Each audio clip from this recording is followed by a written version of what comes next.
So, like I said, the problem with doing this on a graph is that if I don't have my sliders in the absolute correct position, or if I can't really view how close these vertical lines need to be to 2, right?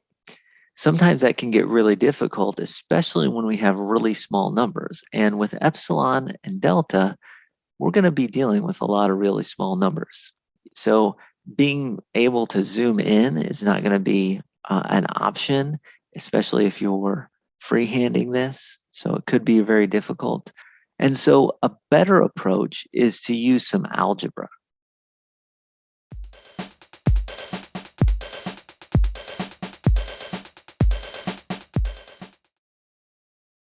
So let's look at this example and let's try to solve this algebraically rather than looking at a graph.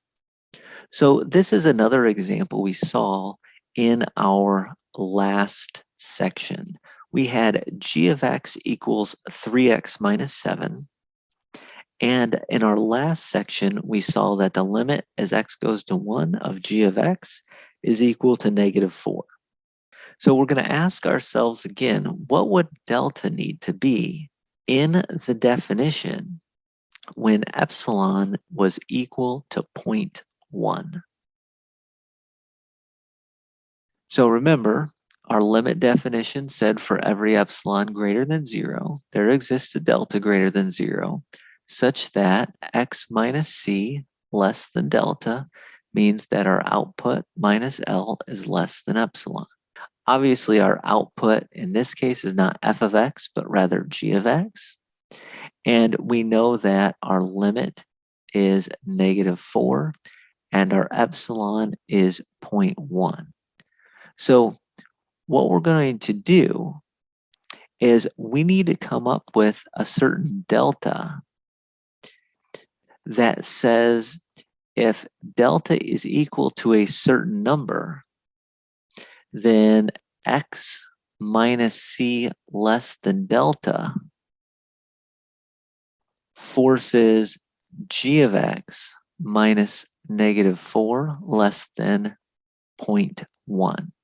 By the way, our c here, remember, is 1. If x minus 1 is less than delta, then we're forced to have the output minus our limit be less than 1 and less than 0.1 in absolute value. So we need to find a certain delta. Here's how we find that certain delta. It's actually not as hard as you may think. So we start with that symbol here, g of x minus negative 4 in absolute values less than 0.1. And then we go ahead and we say, well, g of x, I knew that is 3x minus 7. Well, I can simplify 3x minus 7 minus a negative 4. That simplifies to 3x minus 3. Now, absolute value being less than 0.1 essentially means that my expression on the inside has to be somewhere between negative 0.1 and positive 0.1.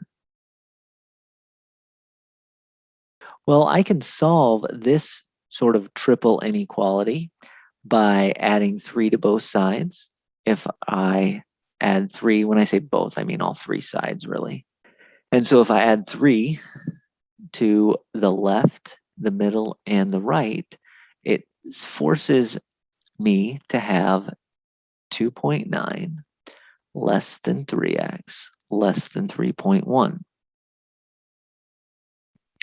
If I divide 2.9 by 3, and then divide the middle by 3, and then divide the 3.1 by 3, what we will get is 0.9,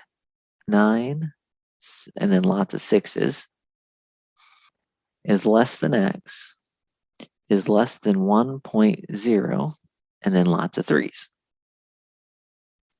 What this is saying is in order for this g of x minus -4 to be within a 0.1, x has to be really, really close to 1. Well, how close does x need to be to 1? We can figure this out by just subtracting 1 from all three sides. If I subtract 1 here, I end up with -0.0, lots of threes. If I subtract 1 in the middle, I get x minus 1 in the middle.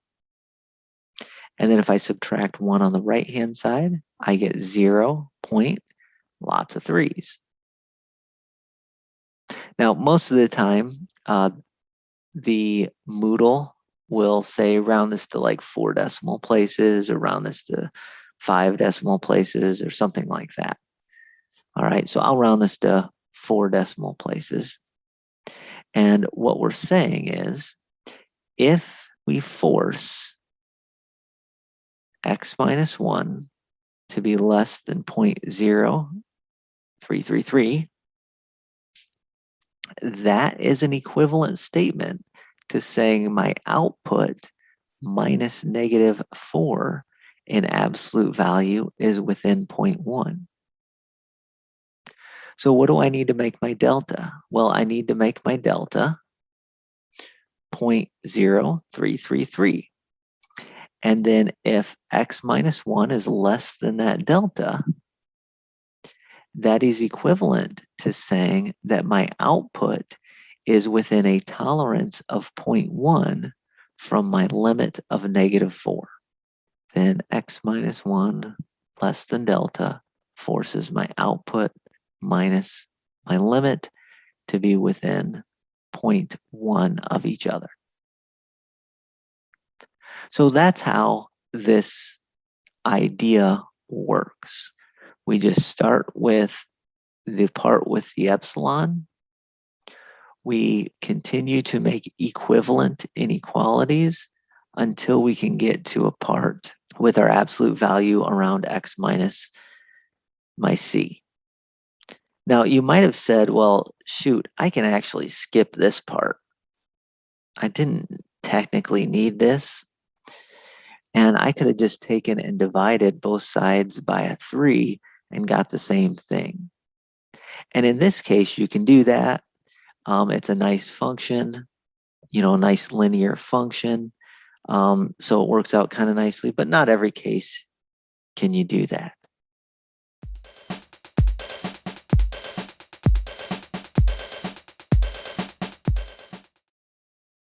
Now in example 3, we're going to keep that same function and that same limit and the same x equals 1, but instead we're going to change the epsilon to be smaller, like 0.01.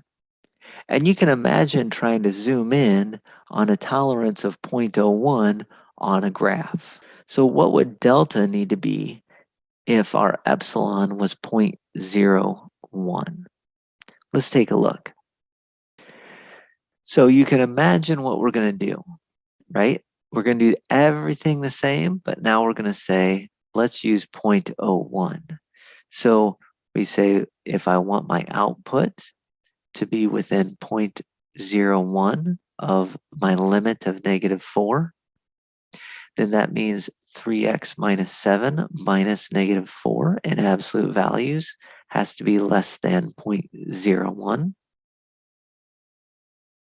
And then in absolute values, 3x minus 3 less than 0.01. If I wanted to do a short, I would divide everything by 3 at this point in time. So if I do 0.01 divided by 3, you get 0.00 and then some 3s. I'll round that to 4 decimal places again. In Moodle, I think they ask you to do this long ways. So it's going to say, well, that means my expression 3x minus 3 has to be within a -0.01 and a positive 0.01. So then add 3 to both sides, you get 2.99 less than 3x less than 3.01, which forces you to 2.99 divided by 3. You end up with 0.99, and then lots of sixes, less than x. Should have probably put a 7 at the end.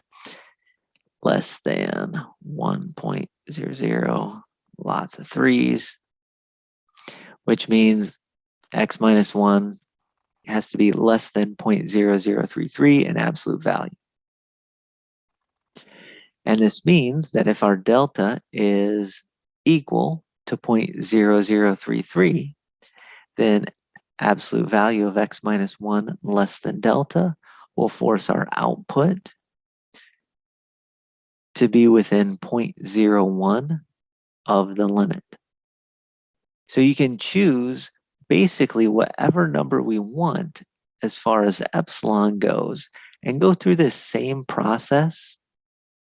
And once we do that, we've found delta, which forces x minus 1 less than delta, forces the output minus the limit to be less than this given epsilon of 0.01.